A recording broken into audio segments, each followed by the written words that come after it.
I've gotta come clean about something. I'm not very good at responding to messages. If you were to ask any of my friends or family members about getting me to agree to future plans, there's a fair chance that they would know what I'm talking about. I'm sure anyone who has ever sent me a Discord DM requesting that I cover a specific mod will be nodding their heads in agreement. Everyone who has ever posted a YouTube comment asking for the name of a mod, I'm self-aware enough to recognize what I do. I take a long time to get around to answering questions. Sometimes days, sometimes weeks, sometimes even months, and that's assuming I get around to answering them in the first place.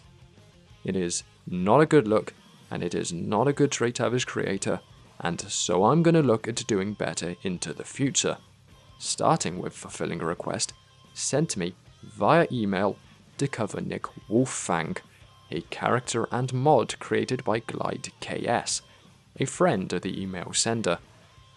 I recognise that Sage is probably the character you're expecting me to cover, what with the recent release of a much hyped mod and a starring role in the imminently releasing Crossworlds, but I can only look at improving on one of my flaws at a time.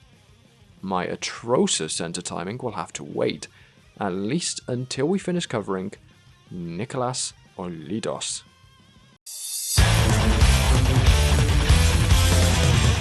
I didn't think very highly of old Nick at first. He wasn't exactly clicking with me to begin with, because while the download page does a fine job of explaining what each ability does in isolation, it doesn't do as fantastic a job at explaining how the whole moveset actually comes together as a larger whole.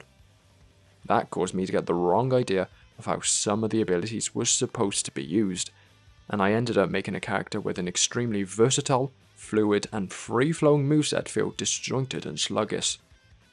One or two of my complaints from that time still hold firm, but as I spent a few hours with Nick, I came to understand just what he was capable of, and despite his apparent simplicity, there's something quite interesting here. First of all, let's talk about the Wolf Buster. Ready? Buster! Perfect game!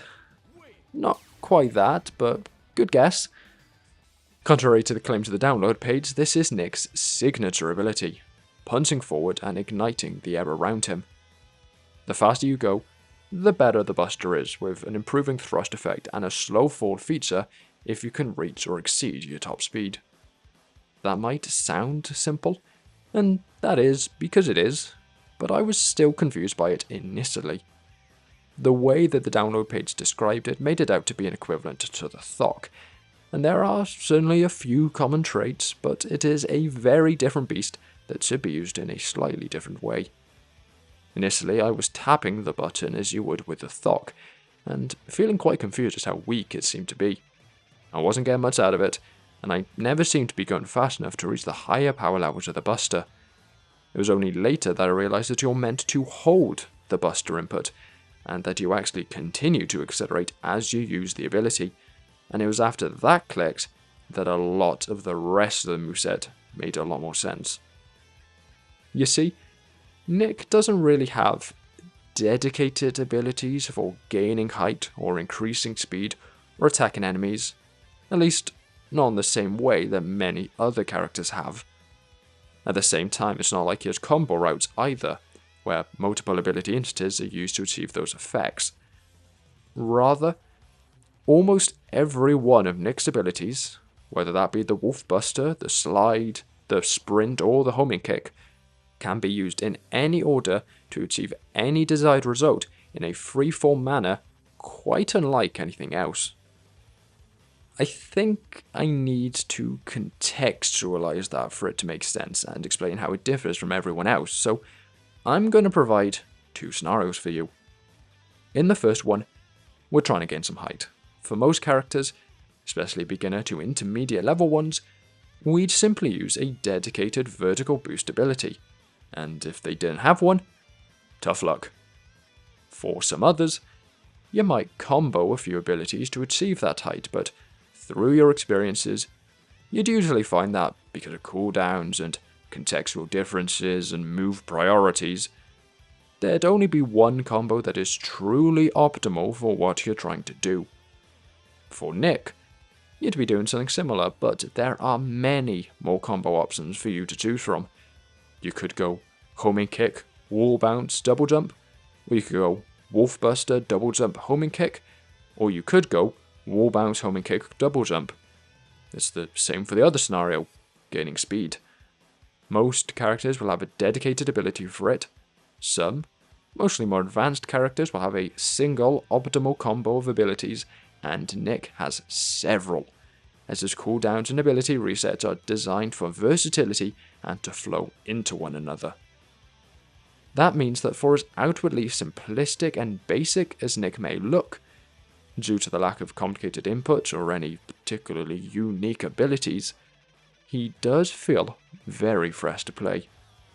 For the majority of characters, there are times you end up moving through levels doing nothing but running and jumping for several seconds, interspersed by short bursts of ability usage, simply because their abilities are too situational or otherwise aren't beneficial to the act of simply moving. But there is almost none of that downtime here.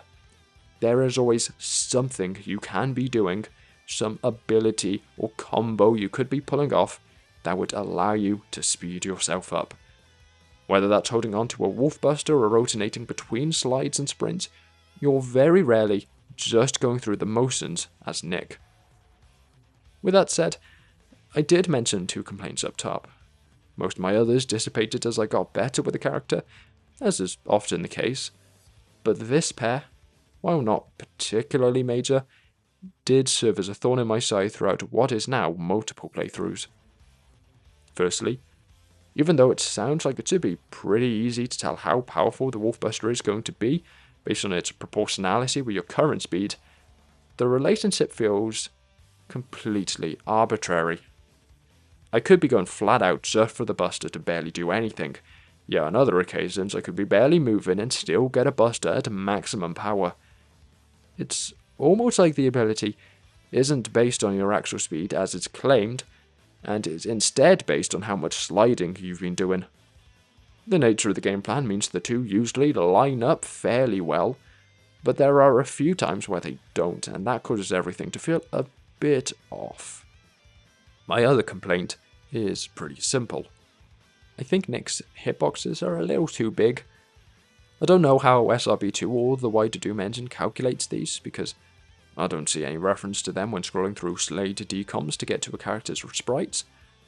But whatever the case is, there were several occasions where I'd feel like I had ducked under a hazard just to get hit regardless, or stop before something just for my hitbox to project out and hit it anyway.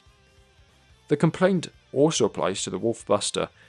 There are a few times where I'd let go of my input before I hit a wall to maintain my speed, just for there to be almost something like fighting game end lag to kick in and cause me to bounce off of it regardless. It's nothing too major, and indeed these things could be entirely placebo without visible hitboxes to confirm my suspicions, but it is a little frustrating when you're on course for a good time, only to lose it on a tiny time waster like this, especially on a character apparently built for speedrunning.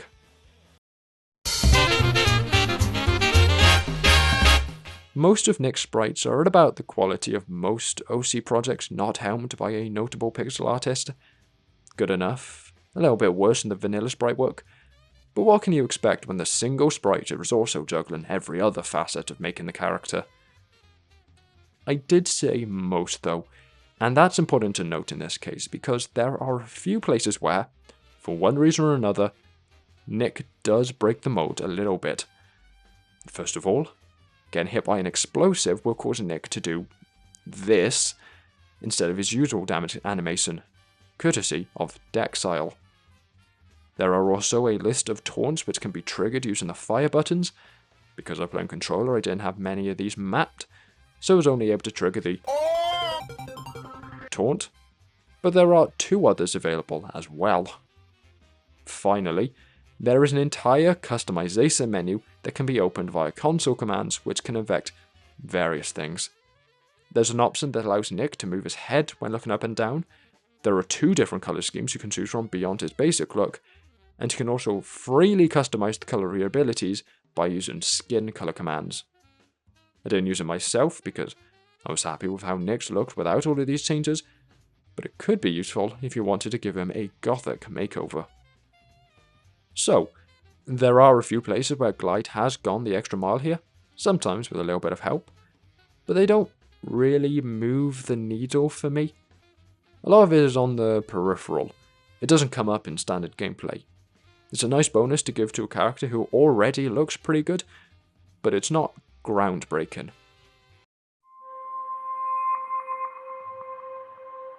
Overall, Nick is a character that I can recommend to a player of any skill level. He doesn't do anything that complex, and because of how freeform his ability combo strings are, there's no need to worry about timings or difficult inputs, so he's a good pick for a new player who wants to try someone a little bit more complex than a vanilla style character. At the same time, because of his freeform nature, I think experienced players could also get something new from this. It's not quite as rigid as some other characters can be, and I can imagine some really interesting plays in the hand of a competent speedrunner. There's a good set of unique extras and bonuses, although their inclusion does cause the lack of a super form to become a bit questionable, and I didn't personally use them all that much for various reasons. The sprites are good enough for an OC without a full team to attend to every detail, although that does of course mean you can hardly expect Inazuma or light DASA quality levels. The only real criticisms I feel like it can levy are what feel like a few odd hitboxes that don't necessarily line up with those sprites, and what feels like a degree of arbitrariness with how the Wolf Burster is powered up. That first one could be entirely in my head, mind you, and then that second one here could be cleaned up by just rewording a few lines on Nick's download page and character select screen, so they're hardly damning. Pick 'em up, and I reckon you'll have a good time with a deceptively rewarding character. With that said, I hope you enjoyed the video, I'm glad to be back, and ciao.